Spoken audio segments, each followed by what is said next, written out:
ভালোবাসার মরশুম চলছে তো, তাই আজকে একটি ভালোবাসার কবিতা, কবি সুনীল গঙ্গোপাধ্যায়ের লেখা।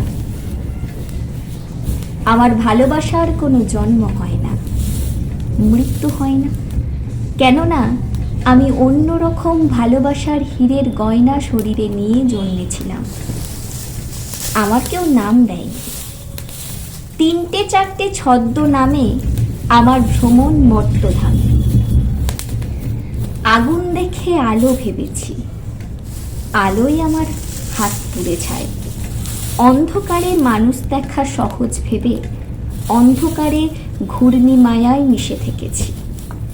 কেউ আমাকে শিরোপা দেয়, কেউ দু চোখে হাজার ছিছি, তবু আমার জন্ম কবচ, ভালোবাসাকে ভালোবেসেছি।